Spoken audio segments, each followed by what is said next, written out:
अच्छा, अगर कोई YouTube पर वीडियो बनाता है तो 1 मिनट रुकिए, क्योंकि ये जानकारी मेहनत की कमाई को बचाने में बहुत काम आ सकती है। देखिए, दुनिया में कहीं भी रहें, हर YouTube क्रिएटर को यूएस टैक्स की जानकारी देनी ही पड़ती है, और आज हम इसी पूरी प्रक्रिया को एकदम आसान बनाने वाले हैं। चलिए सीधे मुद्दे पर आते हैं। स्क्रीन पर जो दिख रहा है वो कोई छोटा मोटा अंतर नहीं है। सही टैक्स फॉर्म भरने और न भरने के बीच का फर्क सीधा सीधा हजारों का हो सकता है। मतलब ये एक ऐसा स्टेप है जिसे नजरअंदाज करने की गलती बिल्कुल नहीं करनी चाहिए। अब देखिए, सबसे बड़ी प्रॉब्लम क्या है। अगर कोई अपनी टैक्स जानकारी जमा नहीं करता है, तो गूगल उसकी सिर्फ अमेरिका से हुई कमाई नहीं, बल्कि पूरी दुनिया भर की कमाई से 24% तक काट सकता है। सोचिए, ये कितनी बड़ी रकम हो सकती है। लेकिन अच्छी खबर ये है कि इसका एक बहुत ही आसान सा समाधान है। सही फॉर्म जमा करके और एक टैक्स ट्रीटी का फायदा उठाकर ये जो रेट है वो घटकर लगभग 15% पर आ जाता है। और सबसे बड़ी बात, ये सिर्फ अमेरिका से होने वाली कमाई पर ही लगता है। ये तो हुई ना सीधी सीधी बचत। चलिए, अब टैक्स की दुनिया के कुछ जरूरी शब्दों को समझते हैं। हो सकता है ये सुनने में थोड़े मुश्किल लगे, लेकिन मेरा वादा है, एक बार समझ लेने पर ये बहुत ही आसान है। ज्यादातर जो अकेले काम करने वाले क्रिएटर्स हैं, उनके लिए W8BN फॉर्म ही सही ऑप्शन है। ये खास तौर पर उन लोगों के लिए बनाया गया है जो अमेरिका के नागरिक नहीं हैं। अच्छा, फॉर्म में एक टिन यानी टैक्स आइडेंटिफिकेशन नंबर मांगा जाएगा। घबराइए नहीं, ये बस अपने देश की टैक्स एजेंसी से मिला एक खास पहचान नंबर होता है। और अगर कोई भारत से है तो ये जानकारी सबसे जरूरी है। आपका टिन कुछ और नहीं बल्कि आपका पैन नंबर ही है। जी हाँ, बिल्कुल सही सुना। बस अपना पैन कार्ड नंबर वहां डालना है। टैक्स ट्रीटी बेनिफिट असल में यही वो जादुई चीज है जिससे सारी बचत होती है।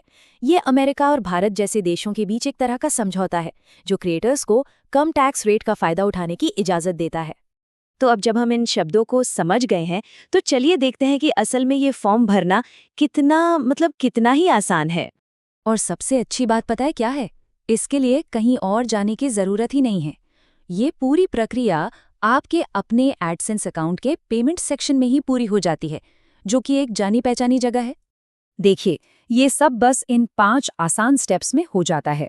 सबसे पहले एडसेंस में पेमेंट सेटिंग्स पर जाएं, फिर यूएस टैक्स इन्फो को चुनें और W8BEN फॉर्म खोलें। इसके बाद अपना पैन नंबर डाल दें। चौथा और सबसे जरूरी स्टेप, भारत के लिए टैक्स ट्रीटी का दावा करें और आखिर में सब कुछ एक बार फिर से जांचकर सबमिट कर दें। बस। चलिए, अब उन आम गलतियों पर भी एक नजर डाल लेते हैं जिनसे बचना बहुत जरूरी है, ताकि फॉर्म पहली ही बार में मंजूर हो जाए। ये कुछ ऐसी गलतियां हैं जो सबसे ज्यादा होती हैं। एक बार दोबारा जरूर देख लें कि पैन सही डाला है। ये पक्का कर लें कि एडसेंस का नाम और पैन पर लिखा नाम एक एक अक्षर सेम हो। और हाँ, वो टैक्स ट्रीटी वाला बॉक्स टिक करना तो बिल्कुल भी नहीं भूलना है, क्योंकि सारी बचत तो वहीं से होनी है। ये देखिए, ये एक क्लासिक उदाहरण है। मान लीजिए एडसेंस में नाम है राहुल कुमार, लेकिन पैन कार्ड पर लिखा है राहुल के शर्मा।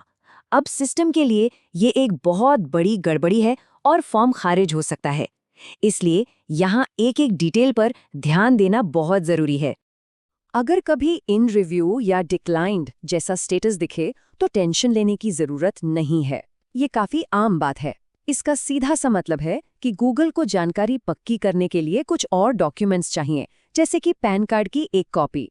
तो चलिए, अब आखिर में कुछ अंतिम बातों पर ध्यान देते हैं, ताकि हमेशा नियमों का पालन होता रहे और कमाई भी सुरक्षित रहे। और अंत में, ये वो स्क्रीन है जिसका हम सभी को इंतजार रहता है। एडसेंस अकाउंट में यूएस टैक्स जानकारी के आगे ये हरा भरा अप्रूव्ड का निशान। इसका मतलब है कि सब कुछ बिल्कुल सही हो गया है और कमाई एकदम सेफ है। हाँ, एक बहुत जरूरी बात याद रखने वाली है, ये एक बार का काम नहीं है।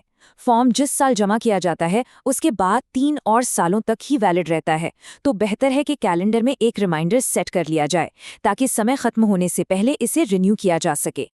तो इस सारी जानकारी के बाद एक ही सवाल बचता है, क्या अभी तक सही फॉर्म भरकर अपनी मेहनत की कमाई को बचाना शुरू कर दिया है या नहीं?